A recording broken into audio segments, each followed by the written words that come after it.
Welcome to Personal Mastery Training. I'm your host, Alvin Brown, former world-class athlete turned entrepreneur and consultant. Join us as we learn from guests who have conquered their inner battles and share their journeys to success. Get ready for inspirational masterclasses and thought-provoking strategy sessions to fuel your path to personal mastery. Let's dive in. Hey everybody, welcome to the Mastery Alliance. We're back to serve up some, as we say, some soul food. You got your chefs here.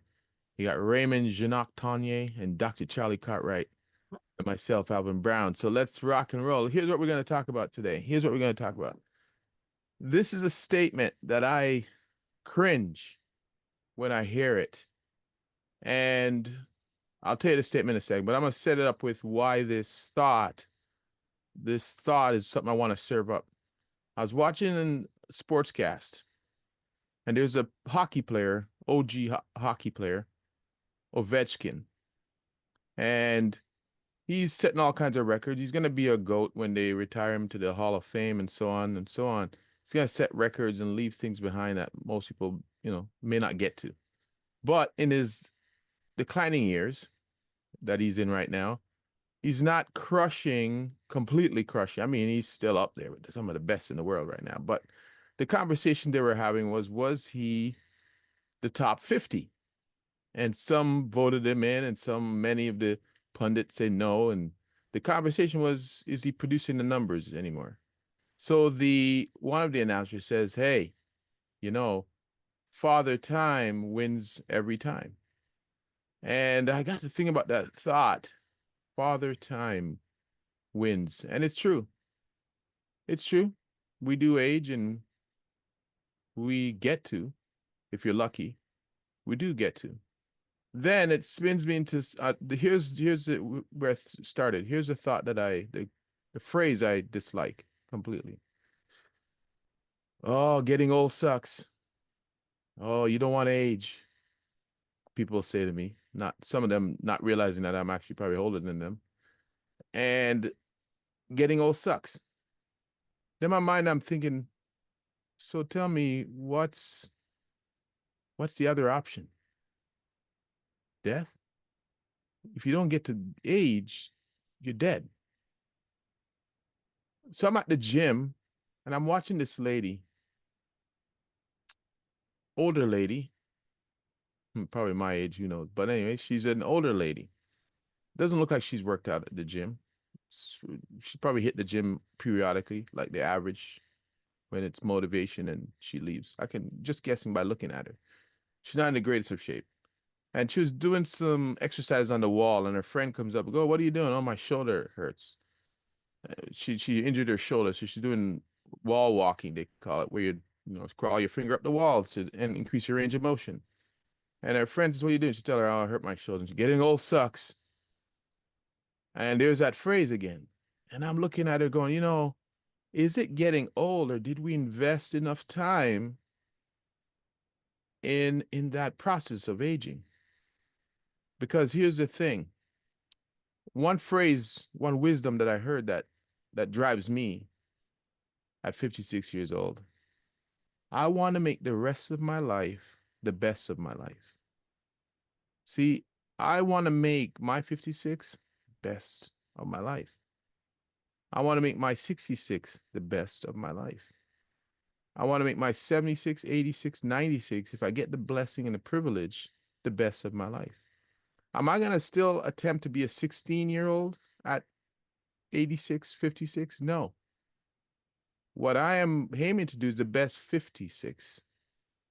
Not the best 26, not the best 36. No, the best 56. So when I hear this conversation about aging sucks, I think to myself, what's the other option? And did you invest in yourself regularly? Do you deserve, it's earned and not given, do you deserve great health? And here's the other caveat though. Yes, you can do everything and end up getting something that you didn't plan. But guess what? My mentor, 89 years old, he left me with another wisdom. I want to put the odds in my favor. See, I'm playing odds. We're all playing odds. You get hit by a car. Be in the best shape of your life, get hit by a car, get hit by a condition that you didn't expect. Hey, life, unscripted. But I want to make sure that I put the odds in my favor. So that's a big setup before I pass the meal on, but that's the main course right there. And I'm going to get my fellas to add to it. And here we go. Passing the ladle over. All right. Well, I'll chime in since I'm the elder statesman in the group. And I think that this is such a great topic because people have these either conscious or unconscious barriers in their mind as far as age goes. People go through a midlife crisis when they get to, say, 25 years old or maybe 30, and they're not where they thought they would be at this stage in their life. Or people hit the magical 50 barrier, right? And they've decided or maybe accepted the messaging in throughout their life that, oh, now you're old because you turned 50. And I remember the first time I heard it, I think I was like 21. And I was excited to turn 21 and blah, blah, blah, because all these different laws come into effect here in the United States. And I remember talking to someone that was probably 13 years old. And they're like, you're 21? Wow, you're old. So it's a matter of perspective too, right? But the reality is what we accept. My dad, as you both know, he wasn't a good guy and really had some mixed up thinking and some poor thinking, right? Or what Zig Ziglar used to call stinking thinking. And he had decided when he had turned 50 that he was old, right? Oh, I'll let you young guys unload that truck. I'm 50 years old. You remind me constantly, I'm 50 years old now. So I can't do this and can't, all this can't do stuff. And the reality is that our minds are so powerful. And when people think of their mind, they think of their conscious mind most of the time.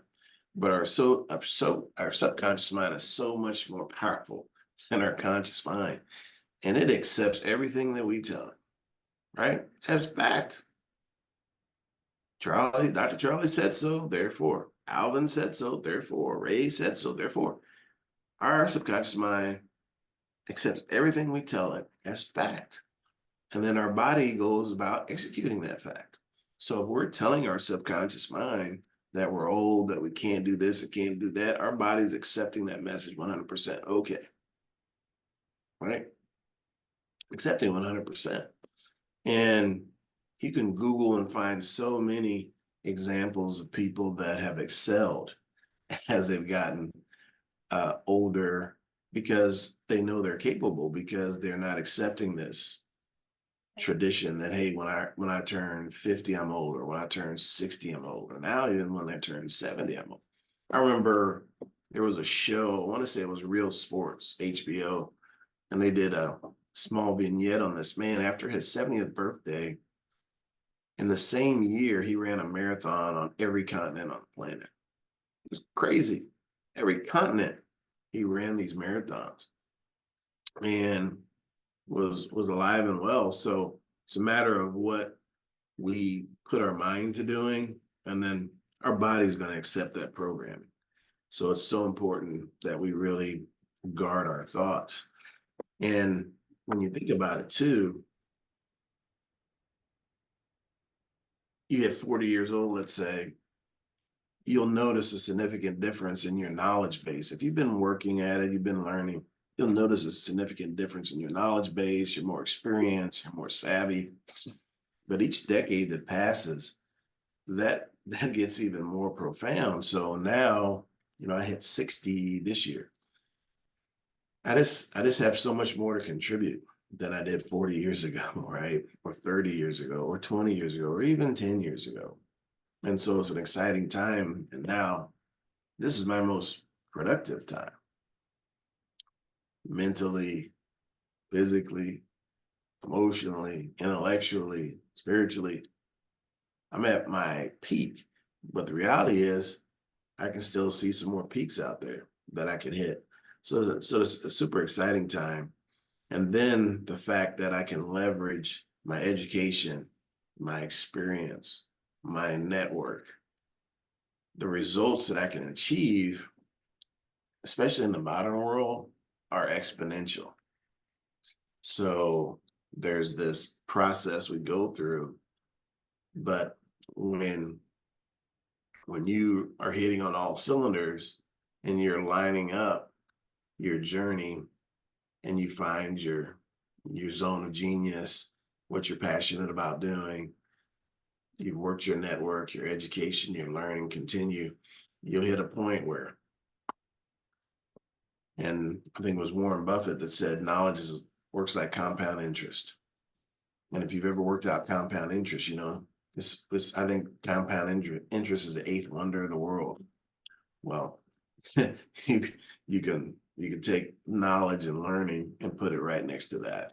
And you just have so much more potential. The older you get, the greater your potential is to have explosive outcomes with all the knowledge and experience you gain. And so with that, I'll pass the mic.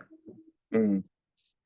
Before I get started on the topic, I want to give a quick shout out to my wife when she watches this, because her birthday is on September 27th. Okay, so it's coming up fairly soon. And I always think it's so funny every single year because she's gonna turn 36 years old this year. Okay. And I exactly know what she's gonna say.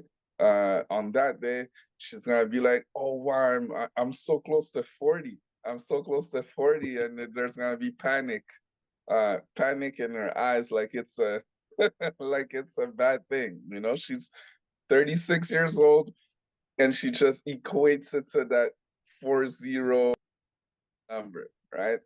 And it's gonna bring me to my first point. Okay, to my first point. And I saw wisdom from I saw it's from the Pope, Jean Paul II. Okay. And he says, time is too long, but life is short.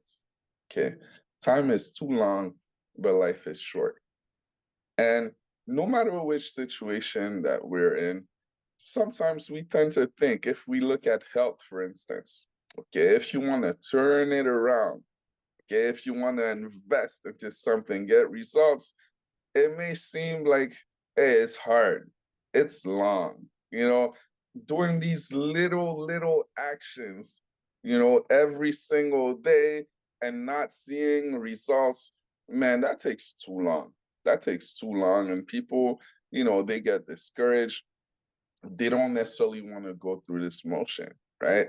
And Charlie talked about it, Alvin talked about it, but it's a matter of perspective.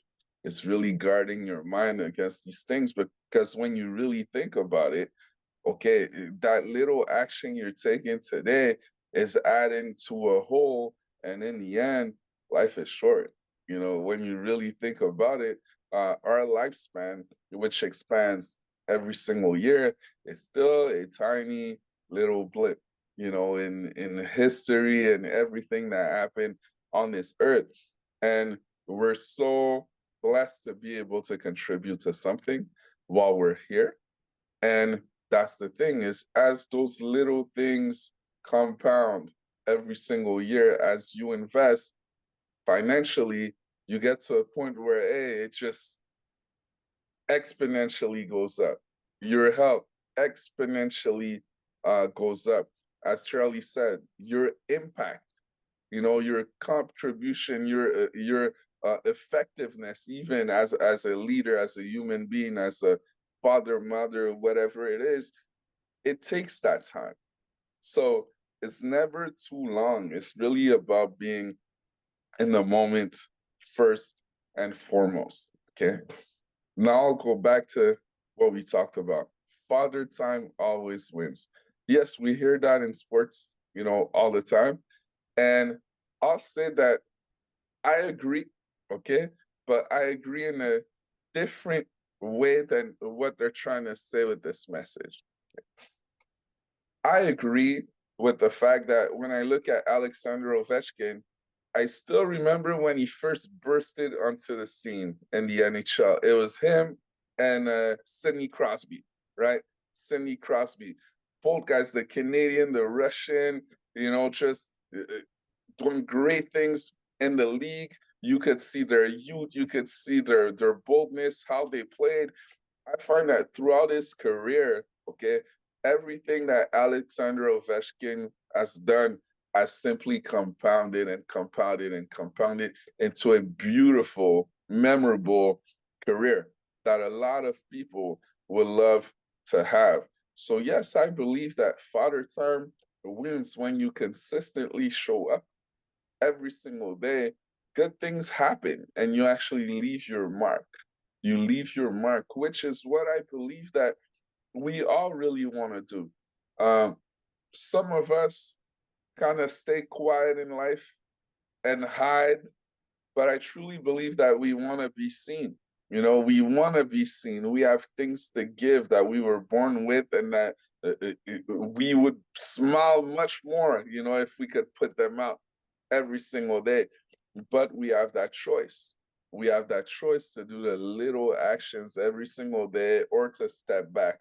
So, yes, time always wins when you take those steps every single day. Time becomes your friend. Okay. You get to grow old without all the aches in your body.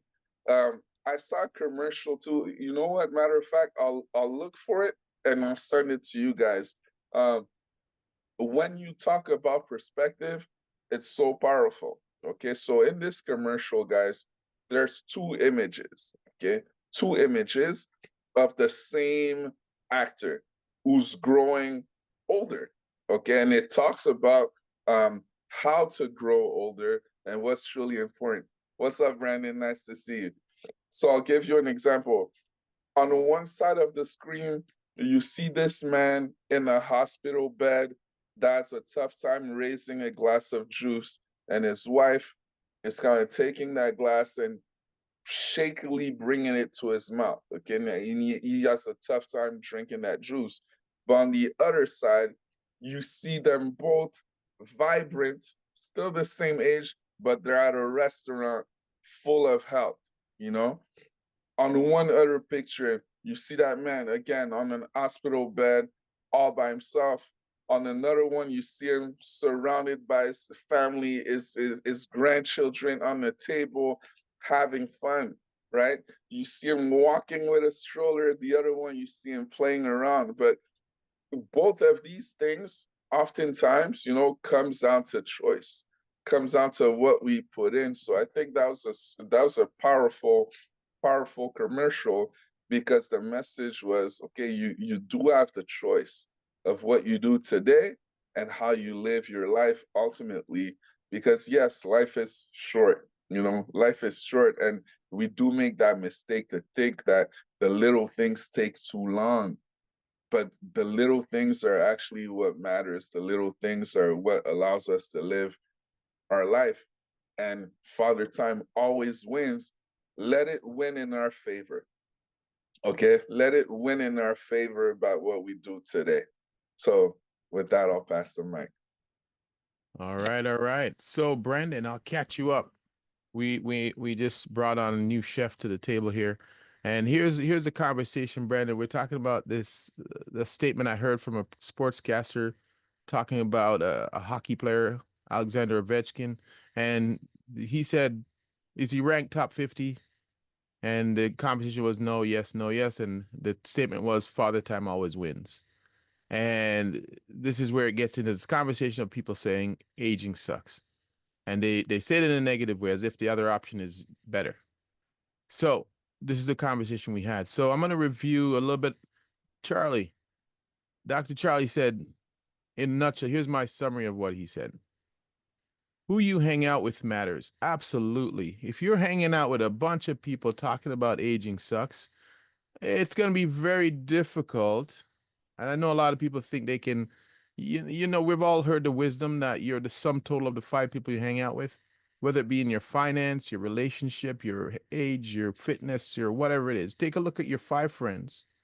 I'm going to guarantee you, you are not far. You could be a lot better, but you see, you're going to gauge your outcome from looking around. If they make 50,000 a year, your conversations are going to be about the economy is not good, and it's not going to be about ideas and moving forward. If your relationship isn't great, well, typically you might be hanging out with, people who aren't doing that or whatever it might be. So, anyways, if I'm hanging out with people who are talking about aging sucks constantly and the aches and pains and this hurts and that hurts, most likely I'm gonna bring down, might be super motivated, but I'm gonna bring it down a little bit because being 20 pounds overweight is cool because they're 50 pounds overweight. So I'm not too bad. So who you hang out with really, really has an effect on how you think about that. And as you said, Dr. Charlie, is your subconscious mind. Absolutely. Absolutely. You cannot disconnect your conscious thought that you choose to entertain from your physiology, completely connected. Just take someone who's been under stress. Take someone who's been under stress for a bunch of years. You see gray hairs coming out. You see the skin wrinkling. You see they age. They talk about the presidency. Watching a president go through 4 to 8 years, you see the stress on them. You see somebody someone who's been ill for a while. They age. Yes, the cells wear down. Senescence.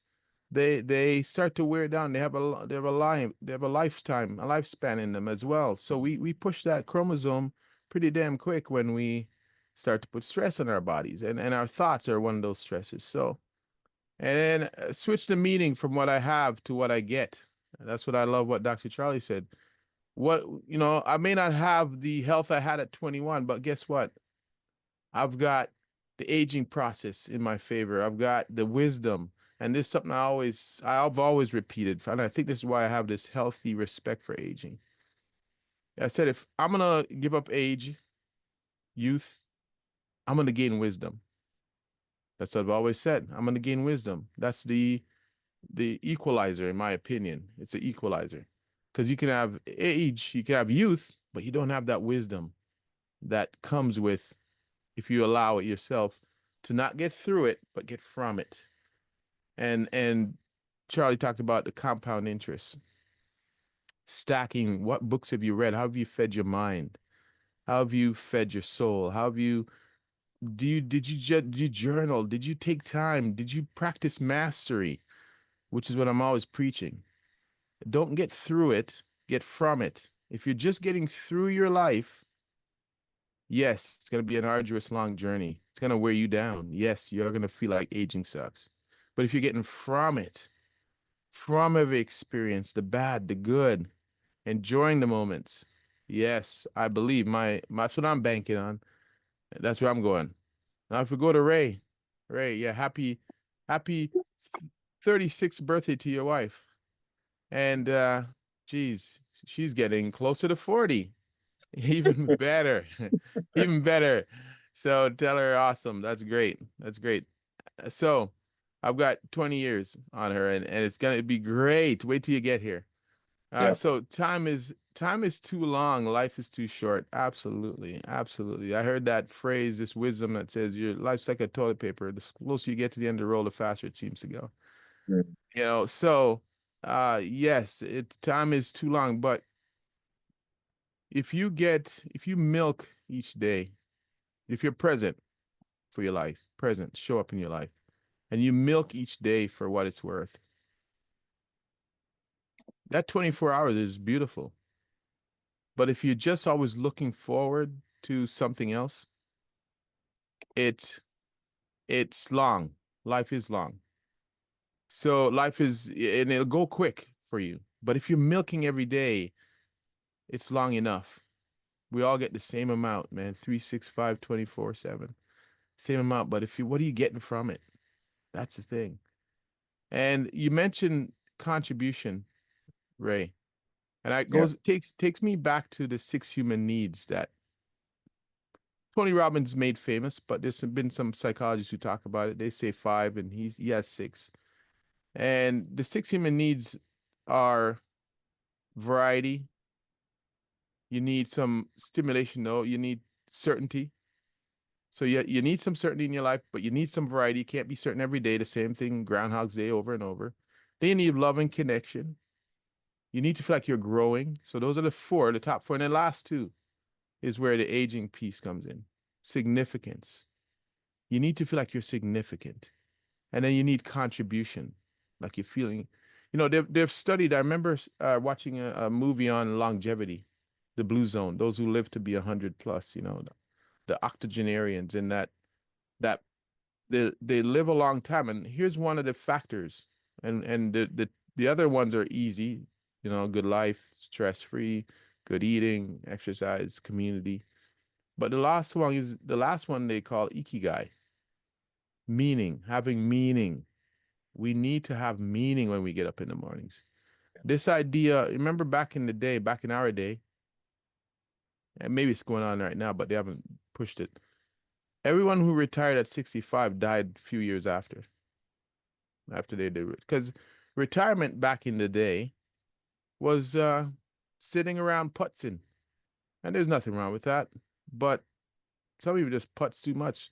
They were watching TV, the box became their replacement for work and a purpose. And yeah, they died 3 years. The average was about 3 years after. There was a lot of widows enjoying the pension.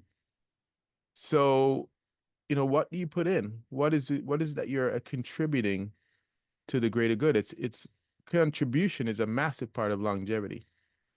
So, what are you getting? What are you putting into life? And then you said, I loved it that you flipped the script on this Father Time, playing a long game, right? Father Time always wins. Yeah, let it win. It's part of the setup. You're not going to beat it. No one gets out of this one alive.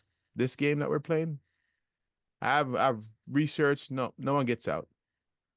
No one gets out alive. So knowing that that's true, why don't we make the rest of it the best of it? You're not going to get out of it. No one gets out alive. So why don't we just live into this one? Play a long game, build compound. And here's a thing that I wanted to add to this as well, Ray, when you talked about this. Mike, I remember a client, so this is really powerful for me. She came in and she's getting older. She's almost at retirement. But she's lived a very sheltered life. She goes home a little bit. She complains about a lot of things. And one day she was walking in the mall and she said somebody bumped into her, a younger person bumped into her. And she's brought up the fact that she feels like she's disappearing, that people, and I guess it happens as you get older, people bypass the oldest seniors and kind of look past them and into, and we admittedly think about it. A lot of us do. We don't notice them. There's just a figure walking by, pushing a walker or whatever it might be, and we look past them into the next thing, or maybe the youth, and we celebrate that. And yeah, so I get where she's coming from, but then I got to thinking, what are you doing? What are you doing to contribute to become visible? How are you, because you could be in a wheelchair, you could be, that physicist that died. Things. Pardon me, say that again. Hawkins. That's it, Hawkins. The man's in a chair. He's got but he was very visible. He wasn't able to move. He was very visible. He made an impact. He contributed. So yes, you're gonna feel like you're disappearing when you're checked out. And that's the thing, is how are you contributing to, and you don't have to, and when I say this, don't get it mistaken, and I'm talking about you're going to go on a world stage and change, develop a cure for cancer and be, your Nobel Peace Prize. No, I'm not talking about that. I'm talking about in your neighborhood, in your family. How are you making a difference so you don't become invisible? And that's the fear. That's what a lot of people in the gym, in the setting that I'm in, a lot of people get big and they get buffed up and they take whatever they have to take to become visible. We all want to be seen. We all want to be, to people know we're here. But what are you doing? You think it's just given to you? You earn it. So as I become 90, 100, I'm going to write my next book. I'm going to be contributing. I'm going to give back that wisdom. And then you will become visible. And it doesn't have to be on that biggest stage. Again, it could be me raising my family right, me contributing, making sure I'm, as a grandfather, great grandfather, whatever it is, I'm still in the family. I'm giving my wisdom. I'm helping, something become visible. And then the last one here for me is, what is your legacy, as you're saying, Ray? And what are you investing in that legacy? I'll finish with this wisdom. I was watching a speaker and he said, how many of you remember your great grandfather? And the audience, not a lot of people do. Remember maybe two back, great. And he says, well, in this hotel that we're in now, the Marriott, look at the wall. And along the wall is the entire Marriott family line and whatever it might be. And he said, today, he said, I'm working for my last name. I'm working for my last name. So when those who come after me, they'll remember the Andersons, the Cartwrights, the Janoc Tanya, the Browns. I'm working for my last name. So again, that's how you keep it alive. That's how you keep yourself alive. They can go back and remember the legacy you left. So anyways, that's what I want to add to that. And Brandon, do you feel you've got enough flavor to take the, yep. Yeah, wonderful to see everyone. Where do you even begin? Who you hang around with really does influence who you are, right? And your environment, the company you keep, right? I'll kind of stick to that. And listening to you guys talk about it, I was reflecting in just a brief moment too, and I'm probably going to do this a little bit more just going forward. That I think back, this is going to sound odd, I guess, maybe, or egotistical, but I don't know how else to explain it. I'm well known in my community. Okay, I live in a town of almost 40,000 people. I grew up here. I moved around a lot when I was younger, but predominantly through my young middle teen all the way to now, I'm in my 40s. I've been in this town and I've grown up here. I've raised my kids here. I'm very well known. And my kids hate it. They're like, man, you know everybody. And if I go back years ago when I first moved here, in like the first 10 years of my life in this community, I had what I would consider a lot of friends. I used to be able to say I've got like 5 or 6 best friends, right? We had a whole crew. We hung out all the time. And if I jump forward to today, right now, I don't hang out with any of them. And we've all gone different directions in our lives. Some of them aren't even alive anymore because of the choices they made and people they hung around. And the impact that it's had on them and their family. Some of them even had children and passed on. And others are still here today and have children. Some they don't see their kids, some they do, and their lives are all different directions just because of choices they made to hang out with different people and walk down that path and get involved and be influenced by those they chose to hang around. And I continuously, let me say this before I say what I was about to say.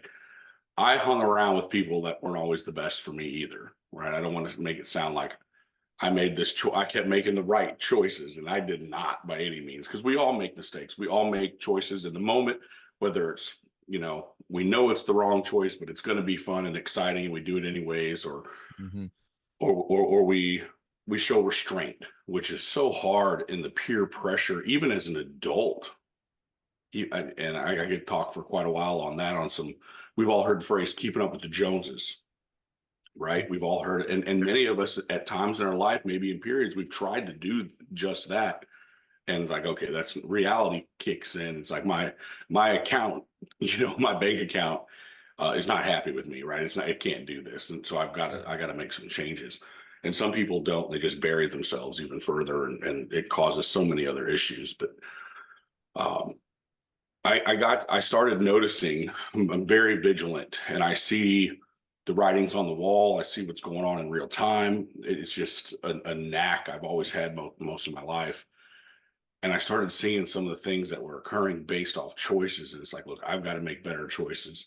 I had influential people in my life, that family and friends, that were very straightforward and blunt, that said, you make a choice. For every choice and decision, there's going to be a consequence or a reward, and you're going to have to own one or the other, right? Wouldn't you rather own the rewards of it and the fruits of your labor, the fruits of positive, good choices, versus the punishment aspect of it, right? And the failure and everything that goes along with that, and the heartache and hurt. So I tried really hard to make the right decisions. And I look around today, and there's a few folks I see them from time to time. It's like, hey, what's up? How you doing? But we don't hang out. We don't spend time together. They don't really know much of what I do. I've even had some folks tell me that I was a pastor. I'm like, definitely not a pastor, Mm. just because, just from the perception of posting spiritual, scriptural stuff on social media was the assumption, which is interesting as well. Where we could talk, the four of us could talk for a long time just about assumptions, right, in this world. Yeah. But I look where I'm at today. I look at I look at my screen, right? From a choice of introducing myself to Charlie, some years ago, and listening to his presentation and connecting and exchanging numbers, and then following through. I mean, how many times do we say we meet someone interesting, or we meet someone that, we could help contribute to their lives or potentially ours, or it's just, there's this connection, and we're like, yeah, I'll call you. Yeah, I'll email. And we don't, right? And following through with that. And I mean, look and you got all three of you, and people that have impacted your lives, as you just said, Al, right? The gentleman that you're Dr. Hill, correct? Yep. You're coming to celebrate him this coming week. Mm-hmm. And the influence he's had on you is now pouring out of you to others, right? And each one of us have that, whether it's good or bad. So I think it is important to identify who you're around and who you're spending time with and what that looks like. And then taking that inventory, and what does it look? I just had this conversation with my youngest son the other day, which is a whole nother topic. But things are good there. But I explained to him, I was like, you need to be thinking 5, 10, 15 years out, buddy.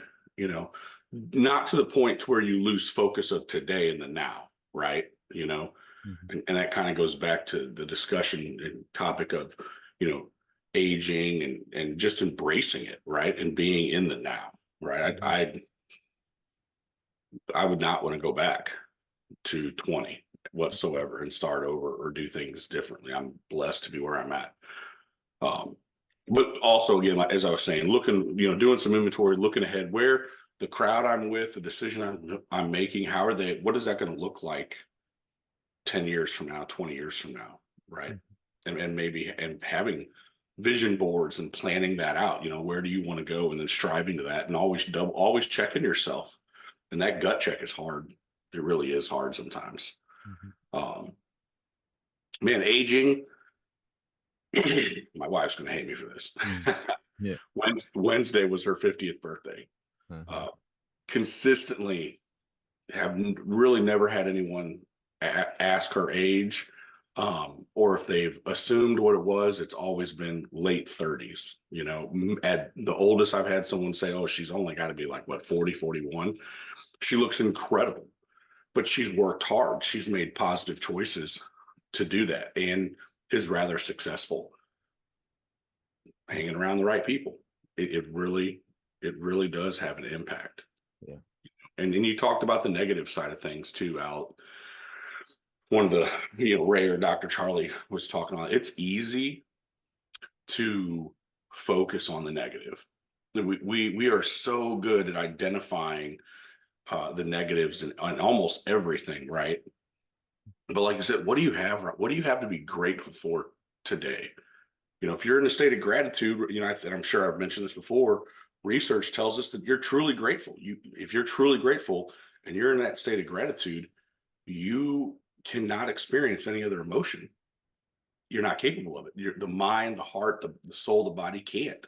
You can be angry and happy. You can be sad and in love, but you can't be grateful in anything else. You're just grateful. and it's easier said than done, or it's not as easy as it is said than done to truly be in a state of gratitude and just think about it and focus on it. But it does become easier to identify the positives. And I think we spend too much time, we're infiltrated, we're influenced by others around us. Perhaps maybe it's what you watch, what you feed your mind, what you listen to, what you see on social media or your devices that are going to impact how you think, right? And do you have a positive mindset trajectory, or is it negative? And we all know with the statistics, I've seen it range for, like, you got to have 10 positives to overcome one negative, or 7, or there's a ratio there somewhere in those lines. And I've seen both and higher and lower at times, but it's just like telling someone they're wrong, or a child, and then also saying, hey, thanks for what you do, I appreciate you. You say that, if you just say that one time, that, and scold someone, or point out the negative, it's not going to end well. It takes a lot to overcome that, right? The analogies of deposits, right? How many deposits are you putting in? The positive side, whether it's for other people, but also for yourself. Self-talk is real. I speak a lot on mental health and suicide prevention and substance use disorder professionally. And we all joke, even generationally, and crack jokes about the humor of the voices in my head. They are legit. The voices in your head, that's the self-talk. That's how you that's how you view yourself. That's how you think about yourself. That's how you see yourself, whether it's in the moment, past, present, or future. And that self-talk, can have a detrimental impact, or it can have a very positive, uplifting, fulfilling impact on your life. So I'll pause there, because Beautiful. I threw a lot at you. Beautiful, brother. Beautiful. Yeah, thank you for your contribution there, Brandon. It's all contributing to the meal, so appreciate that. And yeah, that self-talk is so huge, because it sets you up for success, or it sets you up for failure, but it's going to set the table for sure. Yeah, there's something Ray said earlier about, having, your age work for you, right? That, hey, Father Time is undefeated, but how do you get it to work for you? And it reminded me of that wisdom from Tolstoy that said the two greatest warriors are patience and time, right? And so time is on our side if we put the work in to reap the rewards on the other side of it, right? But we've got to put the work in. And then we've heard this, that, hey, it's never too late, right? And this is true too. And I think it was you, Alvin, that sent me a video about a lady. She'd taken up powerlifting. She started, she's slowing down. She's a realtor, having trouble climbing stairs, shortness of breath, these things.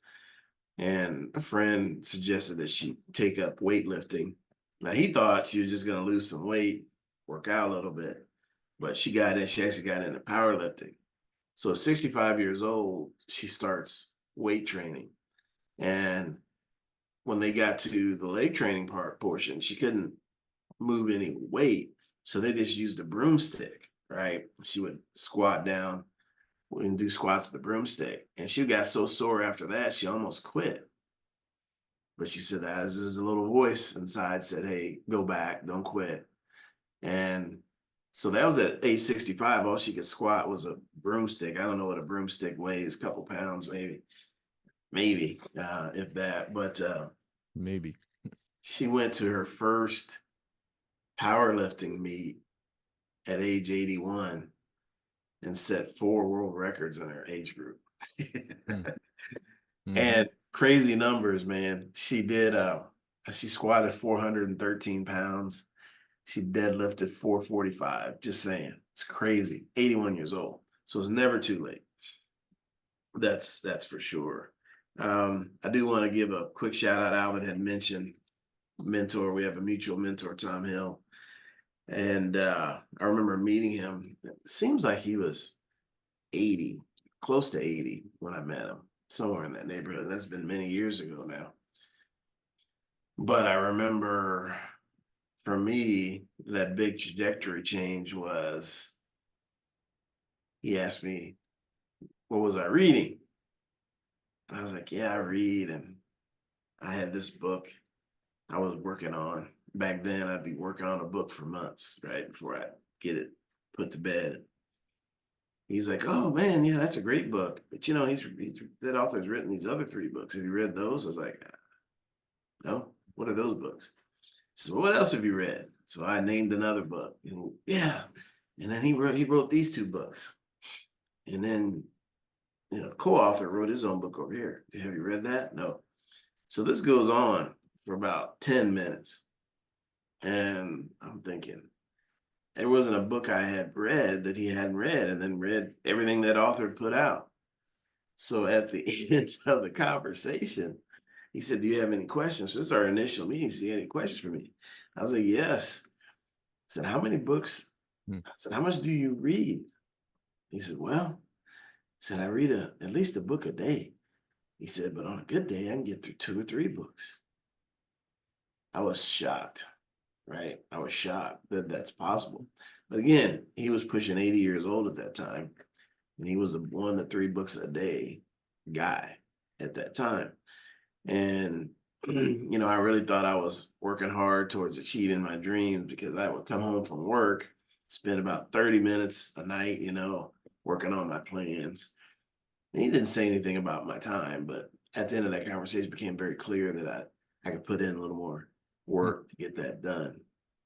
And it was just amazing. And, you know, just his pace, the way he was walking, talking. I mean, you had to walk at a pretty brisk pace to keep up with them. Firm handshake, you know, that. And he was running at that time. I want to say he was running 5-6 miles a day back Yep, then. he was. And so again, patience and time. You know, he set himself up to be there, you know, physically, mentally, emotionally, spiritually, financially, in a very strong place. And so that was probably the biggest impact he had on me, was just opening up my mind to what's possible. You know, I didn't think it was possible to read a book a day, or 2 to 3 books a day at all. And so now, fast forward, I'm an avid reader. You know, I don't read a book a day, but I usually 3 or 4 books a week. That's just clockwork. But it's expanded my mind exponentially. And the more you learn, the more you're able to learn, right?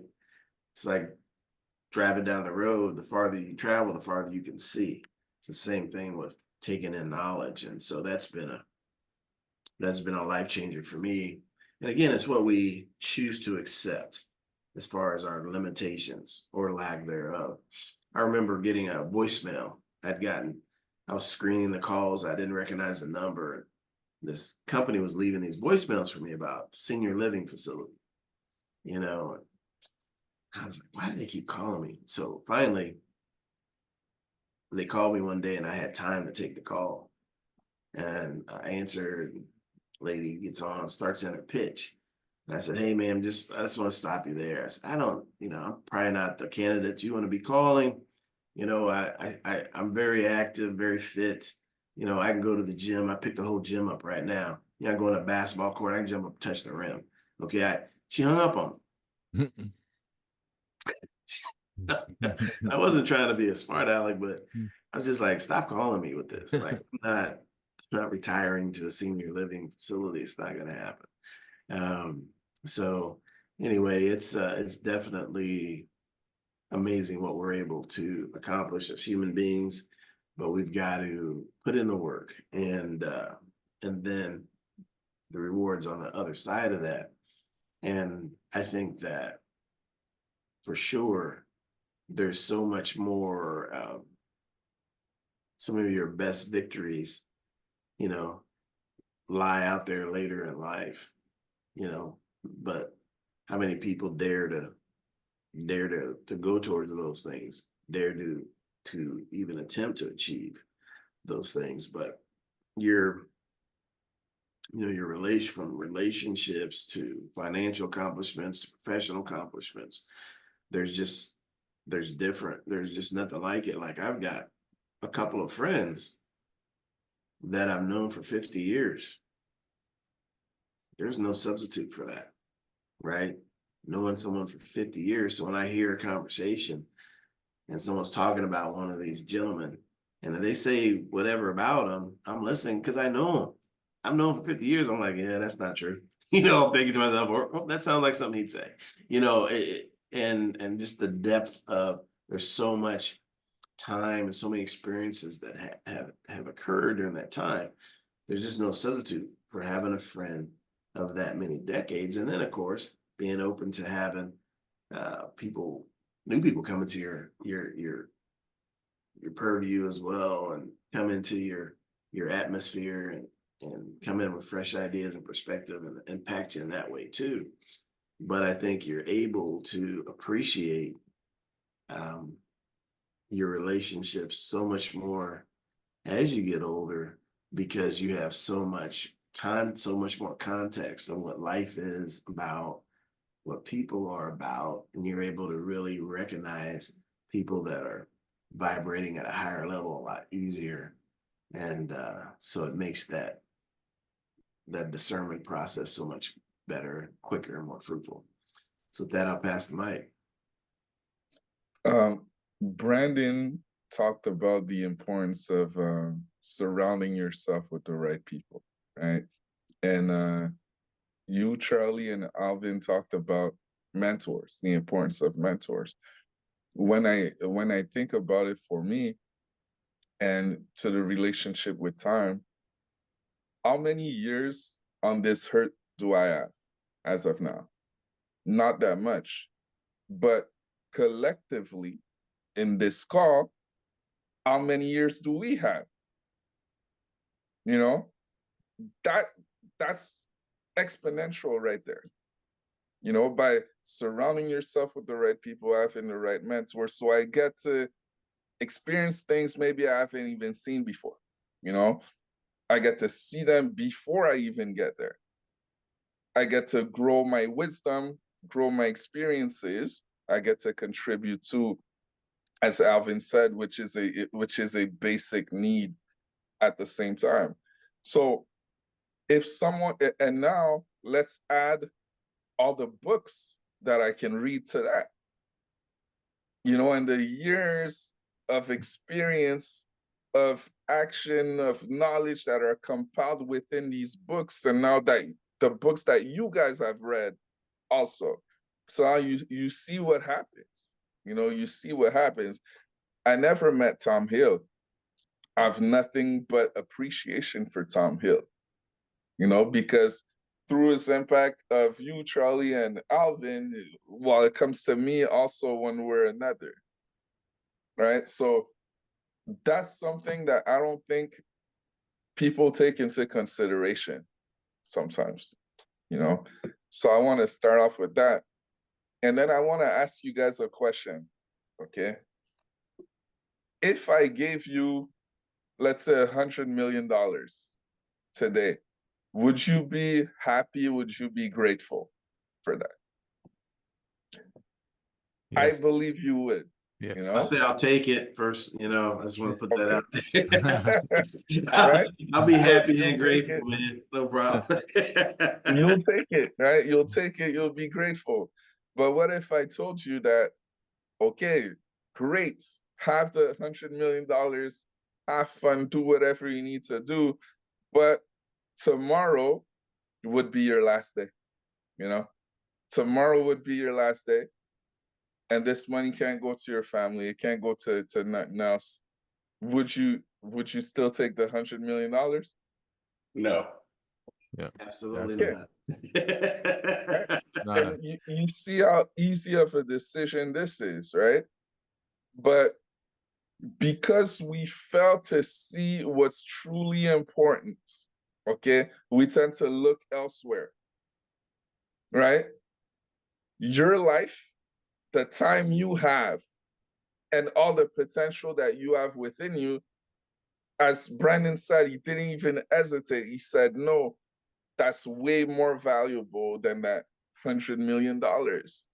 But we tend to forget that, you know, because in the moment, as we said before, it's too long to invest in me. You know, it's too long to sit down and read one book a day. Who does that, right? It's too hard. You know, let me take the easy route, you know, but we have everything within, and it shows how powerful time is really, and how valuable time is, and how valuable our lives are, all of us. So I'm grateful to show up every single Sunday, sit my butt down and shut up and listen to you guys. You know, shut up and listen to you guys and take pages and pages. I can't even count the amount of pages of notes I've been taking over the past few years, you know, and all the thoughts that went to my brain and how affected it affected my life. And now through this format, affecting and impacting other people's lives. Well, collectively, I believe that's what we're here to do. It's to connect. You know, I've been out of town since Wednesday for work. I came back yesterday, and it always feels weird for me being away from my family. When it goes like over 2-3 days, it feels unnatural for me, right? And those corporate parties, they get pretty wild sometimes. Okay. And people are always asking me, "Hey Ray, come with us. Let's do this. Let's do that." I'm like, man, I'm out here, yes, to get to have fun with my coworkers, get to know you guys, but I'm professional, and maybe I don't do it because I sit down and I'm observing. Okay, I'm observing, and I know, hey, if someone asks me a certain thing, I'm like, "Oh no, you're good. Go. You know, I'll see you tomorrow at breakfast." You know, there's a reason. That's how I am. I'm observing, and I'm making sure, okay, I surround myself with the right people, and I go to places that are valuable, you know, that are valuable for me. Maybe that's how I am. This is definitely valuable. So I understand, and I always tell my wife, hey, maybe if Brandon, Alvin, Charlie live close, yeah, I'll go hang out with these guys. That's for sure. You know, but hey, we'll figure this out at some point. We'll figure this out. But yes, guys, so we all see how valuable our time and our lives are, and how collectively we can acquire wisdom, we can get stronger, we can go so much farther together that you can ever do by yourself. So invest the time. It's not, it doesn't matter if it's hard. I guess it's part of the recipe, I believe. Right, and as closer as you get to the edge, which we will get to one day, and fall over to the end now, you know, when our time is done, I believe, man, pushing ourselves to get as close to the edge as possible, and acquire and learn as much as we can as we get there. Maybe that's the reason for it all. Maybe that's the quest. So appreciate you guys. And I'll pass the mic. Actually, before I do, last thing, because we talked about Alexander Ovechkin again, and I think, Alvin, you touched on it a little bit. Is he going to make top 50? To certain people, maybe not. But to someone, he will.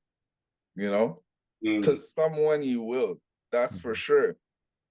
And you never know who you're impacting by using whatever's great within you and putting it into action. Maybe you don't have the right audience. Maybe Brandon can speak in front of a crowd that, you know, isn't the right audience.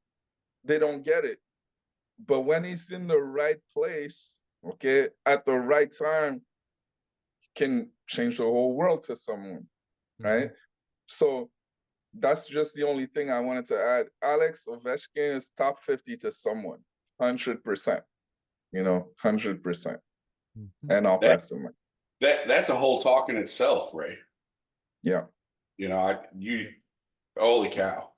I mean, I know Dr. Charlie and I've said this, I'm sure Al, all four of us, I would assume, if one person is impacted, you know, from a presentation or a keynote or some sort of workshop or anything we do on the grand scale, right? And from a professional standpoint, Yeah. then we did our job, right? Absolutely. Absolutely. Versus the room of 500, you know. But that also goes down to the micro level. It could just be one-on-one in your Yeah. day-to-day lesson too, you know, and we are too focused on looking down the road and futuristic, like you were talking about, you know, how much time do we have left? We don't look at the now. The only time we've got is right now. Yeah. As long as that clock keeps ticking, that's what we've been given. We should be utilizing. You know, we don't focus on that as much as I think it would be beneficial for us as humans, as people. And it's too much down the road. Well, I'll get there eventually, just like reading a book. I'll do it at some point. I don't have time right now. Yeah. Nothing says it's 7:26. Nothing says 7:27, 7:28 is guaranteed for anyone. Mm-hmm. You know? Yep. Yeah, I'm grateful you guys allowed me in 30 minutes late. Thank you. Hey, but Ray, you said a lot though. There's a lot there, man. Wow, wish we had more time. yeah, Next week, I'll pass there's the mic. always next week. Yeah. TBC. Yeah, I had a wisdom pop into my head as you all were speaking. And that's the great thing about the synergy is the conversation creates all these sparks in the mind. But I realized something. Anyway, I think I've known it at one level, but I never articulated it in the way that I'm about to. You know, we all go through hardships in life, right? But I recognize now that the hardships we overcome become someone else's hope. Become someone else's hope because we're like, they're looking at you and listening to your story and the hardship you overcame, and that becomes their hope. They're like, well, if he can do it, maybe I can do it. Well, I want to talk to him. Well, maybe I can apply that. So it's so powerful. And again, we just never know where people are at when we're speaking to them or even watching this podcast. However, it's so powerful. It's such a gift to be able to inspire someone, you know, another human being, or give another human being hope. And hope is so important in the lives of every single person on this planet. Yep. So with that, Mike. Yeah, so I'm gonna summarize real quick a lot of great stuff, and I won't repeat, but you've heard him. And Dr. Charlie, yeah, there's a person that I'm gonna shout her out. I think I heard it from her. She's a book writing professor. She's called her book professor, Nancy Erickson. Mm-hmm. And she has a great phrase. She says, "Turn your mess into your message." Ooh. All right. Yeah. Turn your mess into your message. And same thing as you're saying when you, and I'm trying to remember this wisdom I used to repeat all the time. When you break through your own fear and resistance, it now becomes the foundation of your new strength that you stand on. Right. When you're breaking through that ceiling. So here's my summary real quick as we come close to the end here. Dollar cost averaging. In the stock market, when you're making investment, your 401k or here we have your RSPs, your retirement savings. They tell you contribute often, contribute early because it compounds at the end. And you do dollar cost average. So you put in and you don't attempt to catch the tops of the stock market. You just contribute, ups and downs, and then you'll start to let the market do what it does as long as the trend is up, and it usually is up. So contribute often, contribute early. And when I think about it, I often contribute that. I hang out with one of my mentors, Norm Trainer. I was with him this weekend. He handles a lot of financial advisors. And whenever I go there, they always say, tell us what you do. And most of them stand up because it's a financial thing and say, I'm wealth management. And they always ask me, what do you do? And trying to summarize it. And then I came up with, I'm a health management. See, they take care of your wealth. I take care of your health, which is, probably more important than anything else. Not probably, it is more important than anything else. All the wealth in the world, but you're going to die tomorrow, as Ray said. So again, put the odds in your favor and dollar cost average. Get out there and broomstick. As Dr. Charlie pointed out, that lady, broomstick. And then, by the way, I looked it up, less than a pound sometimes. Some broomsticks are less than a pound. So basically, she was doing her body weight, and the broomstick just gave her that balance. But now she's doing breaking world records. See, dollar cost averaging. She didn't quit, kept putting in the time, compound. So get out there and stop that excuse about I'll start tomorrow. Stop the excuse about I'm on a wedding coming up, summer's coming, this is coming, New Year's Eve resolutions, all of that junk. Just stop it and just continue to do it. As they have always said, what's the best exercise to grow your muscles, impact your life? What's the best exercise I can do? The one you'll do consistently. That's the best exercise. Skipping, dancing, you name it, whatever, hopscotch, I don't care, just do it consistently. And then you look at LeBron James. Like him or love him, hate him, like him or hate him, whatever you do. His stats show it. But the man's 38 years old, and he's still MVPing when he's in the talk for MVPs each year, or up there scoring big and doing his thing. So again, but he invests in his body. He cryotherapy. He's got this huge investment. There's some young guys. My daughter happens to dance for the Raptors team here. She's one of the dancers on their crew. And so I get, back information. I have to ask, hey, does this guy do this? No, they just do the basic thing that the league makes them do. Almost like school, they make you do it, so you do it. But who's going to do the extra investment in themselves? And we all heard the term today's 50 is yesterday's 30 or 40 or whatever it might be. Because what's changed though? Why sometimes when I look back at Abraham Lincoln, I think I was looking at Abraham Lincoln. He looked old to me now, but the man was only 40s when he died. He looked like he's like 70s. So today's 50 is yesterday's 30 or 40. They're looking younger and younger, and because we're doing different things. And I believe social media, actually, the knock that a lot of people have on social media is that it's blah blah blah. They have a lot of negative things about it, but youthification. When we're using words like LOL and you're older, you're 50, OMG, and we're texting, and my mom's texting. She's 83 years old. You don't think that's youthification? She's making her younger. She's learning technology. She's using her brain.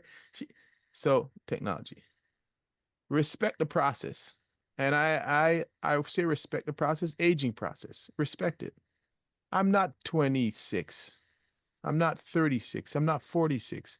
But I'm going to respect that at 56, I am going to hurt if I do this new thing. I'm going to hurt longer. Where it used to be a day or two, I'm going to hurt for a week. But I'm going to respect it that I don't go out and attempt to do what the 36, 26 is doing.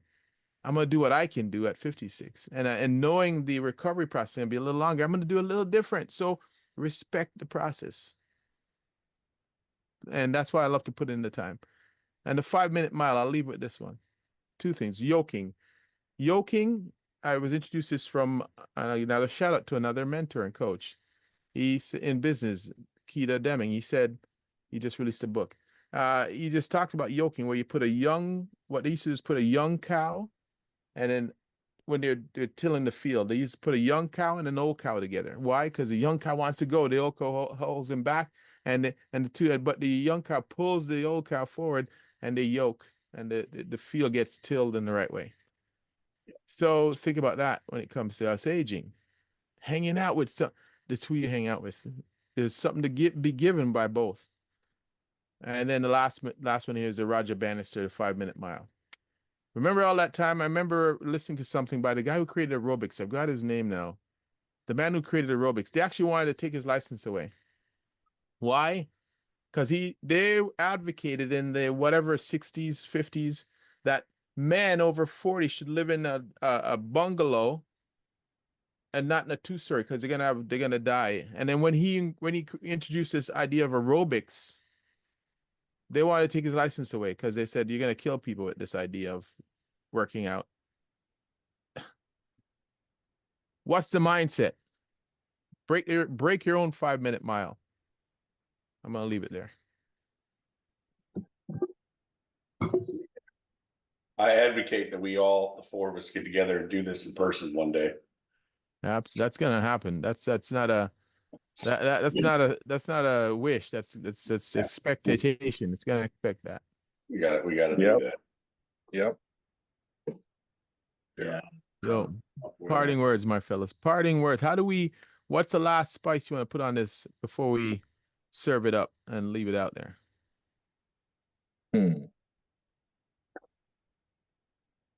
What's your word? The I'll best. go with I'll go for it, Charlie. Go for it. Sorry about that. Yeah, I would say your best is yet to come. Ooh. Amen. Amen. Leave that there. I've got a singular word today, just one, and I'll just say legacy. Love it. Love it. I love that. I'll Came go out. with collective, because we're so much more connected than we can think of, and when you approach it that way, man, you expand, you can grow that much farther. And I'm gonna finish with a phrase. Don't know how many words are in it, but let's make the rest of our life the best of our life. That's it. All right, everybody. Great. I hope you enjoy this soul food. I know it was good for my soul because I dislike that word. Aging sucks. Let's flip the script on that, man, because the opposite is you don't get to. There's so many people who get out the gate and they didn't get to. So let's cut that out. Let's cut that out and drop that and start to respect the process. So that's your soul food for this podcast episode. My fellas, Dr. Charlie, Raymond, Brandon. It didn't matter, Brandon, whatever time you slid in, brother, you slid in at the right time. You dropped some diamonds. So we appreciate you. And again, in the show notes, we'll put all, Ray, you were going to send a video. Was it Ray was going to send a video? Maybe we'll put that in the show notes too. Or was it Ray? It was you, right? That said you're going to send a video to us, or was it I talked about a commercial. I'll try to find a link to send it Okay, to when Ray sends that link, we'll put in the show notes. And Dr. Charlie, we're gonna find that video of that 81-year-old, put in the show notes, and then we'll go from there. All right, my fellas. I wish you all the best. Our listeners, like, subscribe, share. Wish you all the best as well. And have a great week ahead. All right, peace and love. Let's do it. Let's end right. We wish you a lot of peace, love, and a little bit of soul. All right, we're out. All right, everybody. Take care, guys. Take it easy.